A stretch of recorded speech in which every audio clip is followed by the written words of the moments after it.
HSC পরীক্ষা হবে কি না 11 তারিখে তা নিয়ে বর্তমানে তোমরা অনেকেই আমাদেরকে প্রশ্ন করে একদম পুরো ফাটাই দিচ্ছ।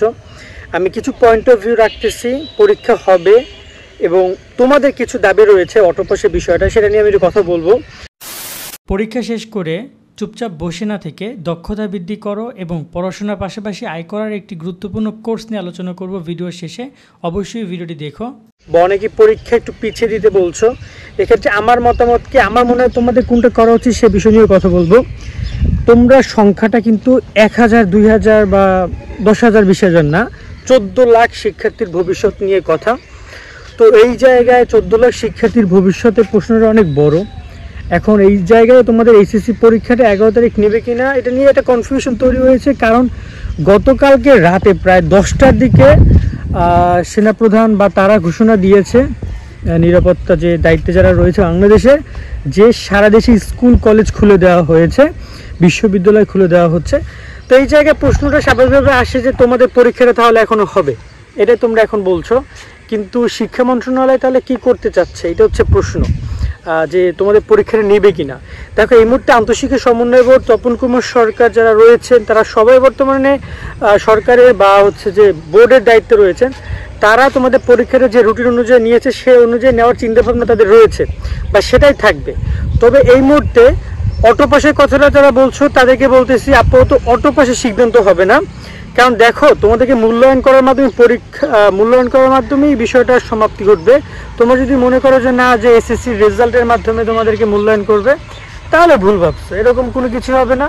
তোমাদেরকে নর্মালি পরীক্ষা দিয়েই মূল্যায়ন কার্যক্রমে অংশগ্রহণ করতে হবে, কোনোভাবেই অটোপাসের চিন্তাভাবনা আসবে না। আমিও ভাবছিলাম এক প্রকার অটোপাস দিতে পারে যদি এরকমের সরকারপত্র এত তাড়াতাড়ি না হইতো, যদি তোমার হচ্ছে যে 2-1 দিনের মধ্যে এরকম না হইতো।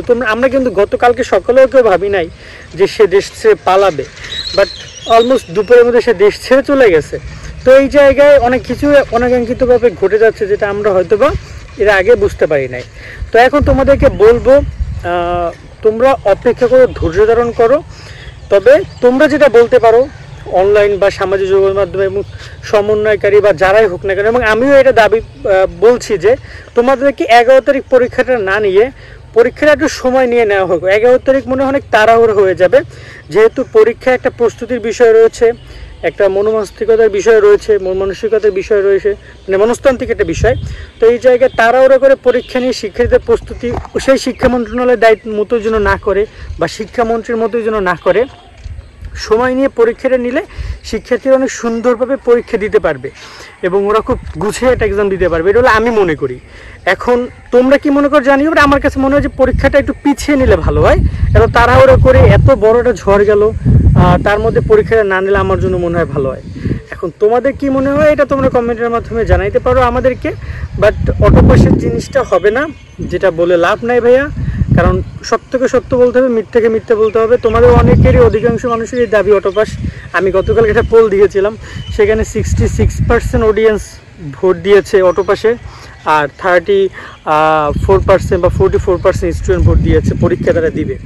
তো অটোপাস হলে খুবই খারাপ হবে, এটা হয়তো বা তোমরা বলতে পারো সাময়িক কষ্ট কম, কিন্তু তোমাদের রেজাল্টে বিশ্ববিদ্যালয়ে ভর্তিতে অনেক বড় একটা ইফেক্ট পড়বে। সো এই চিন্তার মধ্যে যায়ও না। কেমন পরীক্ষাটা হবে, তবে 11 তারিখে হতেও পারে, নাও হতে পারে, কিন্তু তোমরা যদি বলতে পারো এখন শিক্ষা মন্ত্রণালয় চাইলে পরীক্ষা নিতে পারে। এ ব্যাপারে এখন পর্যন্ত কোনো সিদ্ধান্ত হয় না, সিদ্ধান্ত হওয়ার সাথে সাথে জানাই দিব। কারণ এখন যদি আমি তোমাকে বলি পরীক্ষা হবে, সেটা আমি বলতে পারতাম যদি শিক্ষামন্ত্রী থাকতেন তিনি, কারণ তিনি পরীক্ষা নিয়ে ছাড়তেন। কিন্তু এখন যেহেতু নতুন কিছু হচ্ছে, সো না হইতে পারে, আবার হইতেও পারে। সো তোমরা তোমাদের দাবিটা নিয়ে অনলাইনে সামাজিক যোগাযোগ মাধ্যমে যে বিবৃতি, স্পষ্ট বিবৃতির আগে দিয়ে কথা বলেছিলা তোমাদের বন্ধু বান্ধবদের পক্ষে, সেভাবে আরও বিবৃতি দাও, দিয়ে বলো যে আমরা পরীক্ষাটা একটু পিছিয়ে নেওয়া হোক, তাহলে তারা হয়তো তোমাদের কথা শুনতে পারে, তাদের কাছে তোমাদের কথা পৌঁছলেই তারা শুনবে বিষয়টা।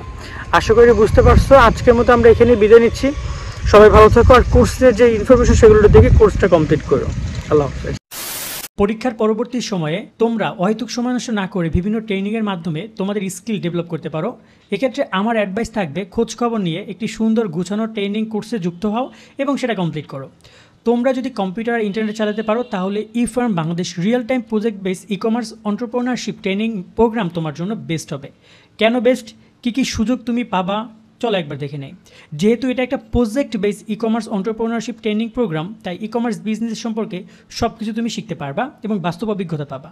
নিজে একটি ই কমার্স ব্যবসা দাঁড় করানো অথবা চাকরির ক্ষেত্রে অন্যদের থেকে এগিয়ে থাকবা। এই একটা ট্রেনিং প্রোগ্রামেই তুমি web development, web management, digital marketing, social media management, graphic design সহ ই কমার্স বিজনেস সম্পর্কে সব কিছু শিখতে পারবা। কোর্স শেষ করার পর তোমরা ইফার্ম বাংলাদেশ স্টুডেন্ট কনসাল্টিং গ্রুপে জয়েন হয়ে ইফার্ম বাংলাদেশের নিজস্ব প্রজেক্টে কাজ করে পড়াশোনার পাশাপাশি ইনকাম করতে পারবা, যার অভিজ্ঞতা তোমার সিভিতে উল্লেখ করা থাকবে। গ্র্যাজুয়েশন শেষ করে ইফার্ম বাংলাদেশে ইন্টার্ন হিসাবে জয়েন করতে পারবা। প্রতিষ্ঠানটিতে চাকরির দরজা আজীবনের জন্য খোলা থাকবে। উদ্যোক্তাদের জন্য এই ট্রেনিংয়ের ফি 15,000 টাকা।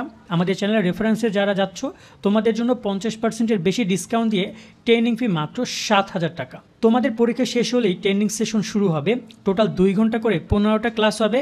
ক্লাস শুরু হওয়ার আগে একটা স্পেশাল সেশন ও ডিনার প্রোগ্রাম এবং ট্রেনিং শেষে সার্টিফিকেট বিতরণ ও ডিনার সেশন হবে ঢাকায়। ট্রেনিং তোমাদের পরীক্ষার পরে চালু হলেও রেজিস্ট্রেশন তুমি এখনই করতে পারো। রেজিস্ট্রেশন করতে ডিসক্রিপশন এবং পিন কমেন্টে দেওয়া রেজিস্ট্রেশন লিঙ্ক ক্লিক করে বিস্তারিত ইনফরমেশন দেখে রেজিস্ট্রেশন করতে পারবা। রেজিস্ট্রেশন করার পর প্রতিষ্ঠানটি হোয়াটসঅ্যাপ গ্রুপে যুক্ত হয়ে যাবা। হোয়াটসঅ্যাপ গ্রুপে যুক্ত হলেই একমাত্র তোমার পুরোপুরি রেজিস্ট্রেশন হয়ে যাবে। স্মার্টফোন থেকে ডিসক্রিপশন ও পিন কমেন্ট লিঙ্কে ক্লিক করো। মনে রাখবা, একবার কোনো সুযোগ মিস হয়ে গেলে সেই মিস হয়ে যাওয়ার সুযোগের চেয়ে মূল্যবান আর কিছু নাই। তাই কেউ এই সুযোগ মিস করো না। তোমাদের সকলের জন্য শুভকামনা রইল।